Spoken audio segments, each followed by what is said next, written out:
E ontem, no programa, nós trouxemos uma fala do ministro do Supremo Tribunal Federal, Gilmar Mendes, defendendo a criação de uma lei para blindar autoridades brasileiras de sanções internacionais.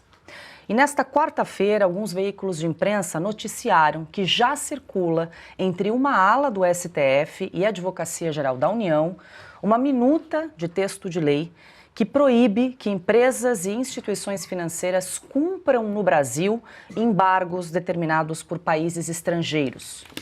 O projeto, que estaria em revisão na AGU, seria uma resposta às sanções dos Estados Unidos sobre o ministro Alexandre de Moraes no âmbito da Lei Magnitsky. E nós conversamos com o advogado especialista em direito internacional, Davi Aragão, a respeito desse caso e fizemos a seguinte pergunta: é possível criar uma legislação nacional para blindar os efeitos da Lei Magnitsky? A gente vai acompanhar a resposta que nos foi gentilmente enviada pela equipe do Dr. Aragão.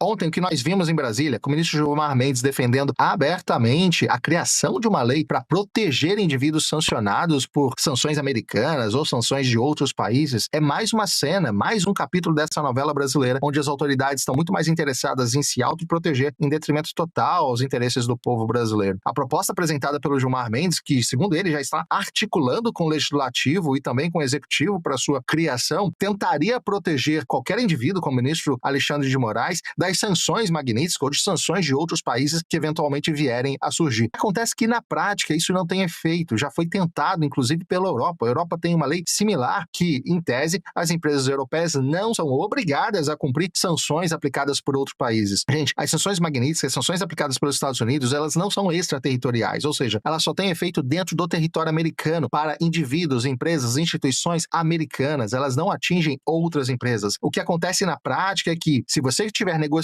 com um indivíduo sancionado, você perde acesso ao mercado americano. A gente já vem falando isso aqui há muito tempo, então é uma questão de escolha. Empresas gigantes europeias, como a Total, petrolífera francesa, como a Maersk, uma empresa de transporte marítimo dinamarquesa, como a Peugeot e a Renault, que são montadoras famosas, elas optaram por não continuar fazendo negócios com o Irã por conta das sanções americanas, senão elas sofreriam sanções dos Estados Unidos, elas não poderiam mais acessar o mercado americano, mesmo com a legislação europeia protegendo elas, dizendo que elas não precisavam seguir qualquer tipo de sanção. Veja, a questão não é obrigar a aplicação de uma lei ou de uma sanção fora do território americano. É uma escolha por medo, por receio da sanção secundária. Escolha que as empresas fazem. Ou eu continuo operando com os Estados Unidos, ou eu sofro uma sanção secundária por operar com um indivíduo sancionado e não posso mais acessar o mercado financeiro americano, o dólar, ou transacionar com os Estados Unidos. Qualquer empresa global, qualquer empresa séria vai preferir manter acesso ao mercado americano. E é o que aconteceu na prática na Europa. A gente viu isso acontecendo. Não vai ser diferente do Brasil. Qualquer legislação brasileira que tente blindar os ministros não vai ter uma eficácia plena, porque bancos brasileiros vão continuar preferindo operar com o mercado americano, continuar tendo acesso ao dólar, do que ter uma conta com um indivíduo sancionado. E qualquer obrigação que venha do STF, do governo brasileiro, para que bancos nacionais façam isso, desmoraliza completamente o sistema financeiro brasileiro. Pode criar uma crise ainda maior, não só com os Estados Unidos, mas globalmente. Não é a atitude que a gente quer ver, não é a atitude correta para o Brasil. Mais uma vez, a gente vê o poder tentando se proteger. Para qualquer operador de direito, chega a dar arrepio ver um ministro do STF defendendo a criação de uma lei para se autoproteger. O ministro do STF era para ficar quietinho dentro do tribunal, sem se manifestar publicamente, ainda mais fazendo lobby para a criação de lei. Isso não é função, não é competência do STF, não é competência de um ministro do Judiciário, isso é competência exclusiva do Legislativo, que pode até articular com o Executivo, mas nunca com o ministro. Como é que fica a imparcialidade dele ao julgar uma lei futura onde ele ajudou, ele propôs, ele articulou, fez lobby para ser criada? Há muito tempo nem existe mais justamente essa palavra, né? Independência, ou principalmente, não existe mais qualquer tipo de sinal no STF de imparcialidade. Essa é a grande realidade. Bom, mais claro que isso, impossível. A gente fez questão de voltar esse assunto, porque ontem trouxemos a fala do Gilmar Mendes e hoje sai na imprensa que já teria inclusive um texto circulando ali na AGU e no Executivo para tentar blindar ministros do Supremo Tribunal Federal. E essa imprensa não sequer pensou em considerar, ler o texto da lei e entender exatamente isso que o doutor Aragão está nos trazendo. Porque, meu Deus, basta ler a lei, mas está aqui, pega o texto aqui. Acho que a OAS não vai se importar. Vocês podem até reproduzir o que o doutor Aragão disse para ver se orientam, basicamente, do que está ali escrito. Mas eu acho que, na verdade, isso aí tem uma traquinagem ali, né? O ministro, ao propor ao Congresso para dizer, olha, como eu sou republicano, o Congresso isso vai fazer uma lei, como se ele não estivesse orientando. Imagina um pedido do Gilmar Mendes para o Davi Alcolumbre, um pedido do Gilmar Mendes para o Hugo Mota. É quase uma ordem, né? Meu Deus do céu, mas vamos lá. Vai ter uma traquinagem ali. É o seguinte, eles criam uma lei que não vai ter eficácia alguma, como disse o doutor Aragão. Aí eles alimentam a coisa de que lá na frente os americanos vão ignorar a lei, esse banco que não seguir a lei aqui vai ser sancionado lá, por exemplo, e vai dizer, olha, invasão à soberania brasileira, não respeitam a legislação brasileira. É uma bobagem, mas é uma bobagem que alimenta a narrativa deles. E eles não estão preocupados em resolver o problema, estão preocupados em arranjar argumentos para alimentar a narrativa de invasão à soberania, ataques à soberania brasileira, como o Lula está dizendo. Você para pensar o que diz o Lula, o que diz o Supremo Tribunal Federal, é exatamente a mesma coisa, com menos ou mais erros de língua portuguesa, mas enfim, é a mesma coisa.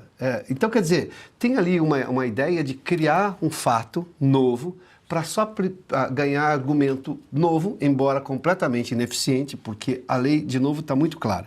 E tem um detalhe na lei Magnitsky. Vamos imaginar que um banco brasileiro diz assim, não, eu vou abrir mão de operar no mercado financeiro americano. Tudo bem, você não vai ser atingido.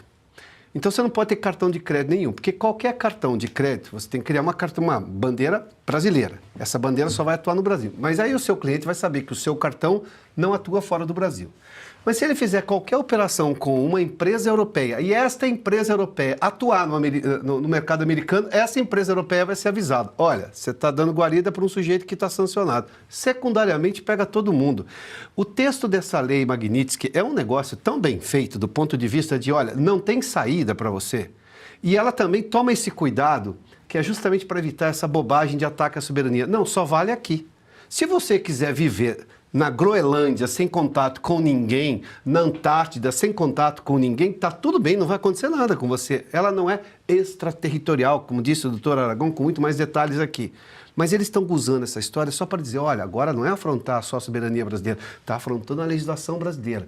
Bobagem, bobagem. Estão querendo só ganhar tempo para a narrativa. Mas não cola porque as pessoas não precisam zombar da inteligência dos brasileiros. Chega disso, vamos tentar resolver o problema. E eles vão querer convencer o quê? Imagina o Lula tentando convencer o Trump dessa história agora. Imagina na conversa, seja onde for, né? Porque eles estão com medo de ir na Casa Branca. Mas vamos lá. Vai explicar o quê para o Trump? Ele vai falar, escuta, você está de brincadeira comigo? É isso aí. Eles estão liberados para visitar, por exemplo, a cidade de Nova York, no Maranhão. Pronto. Olha, aqui no Brasil eles podem fazer o que quiserem, como tem feito. Mas não vai mais poder passear em Nova York o ministro Barroso. Pode ficar chorando, pode ficar reclamando, né? Está até descuidando da sobrancelha, de tão triste que ele está, mas não vai para Nova York, ponto. Ana, a gente foi buscar a ajuda de um profissional para tentar entender se seria possível aí criar uma legislação brasileira para, de alguma forma, driblar a Magnitsky, que a gente trouxe aí a resposta do doutor Davi Aragão. Agora, tem um outro ponto, né? Por que Gilmar Mendes resolve entrar em campo assim e fazer, como bem disse doutor Aragão, um lobby com o legislativo para tentar costurar aí uma legislação anti-embargos? Ô, Paula, sabe qual a pergunta que eu tenho? O que tem ou o que tinha na água do Gilmar Mendes? Porque não é possível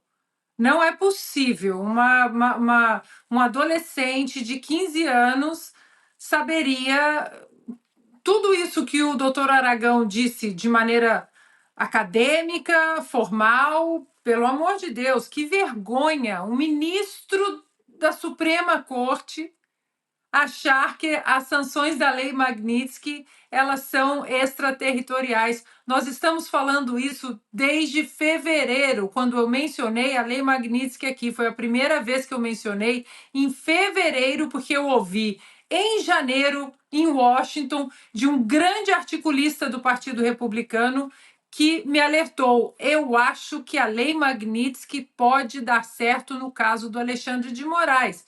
E aí nós sempre discutimos a lei Magnitsky, ela tem sanções para os Estados Unidos E todos aqueles que têm relação com os Estados Unidos, eles podem escolher. Eu quero ficar de mãos dadas com os Estados Unidos, então eu não vou mexer aqui nessas sanções. Não, os Estados Unidos não me interessam, então deixa essa lei Magnitsky para cá, eu sou da turma do Foro de São Paulo, vou dar de ombros, eu nem moro nos Estados Unidos, eu não tenho contato com os Estados Unidos, eu não opero usando absolutamente nenhuma tecnologia americana ou contatos que usem a tecnologia americana, tudo bem. Então, olha, é vergonhoso, porque o ministro ou o Congresso, quem quer que seja, eles podem fazer as leis que eles bem desejarem. A lei Magnitsky Global não é extraterritorial, não atenta contra a soberania de absolutamente nenhum país. Brasil, Canadá, que é aqui do lado, que faz fronteira, México, ninguém.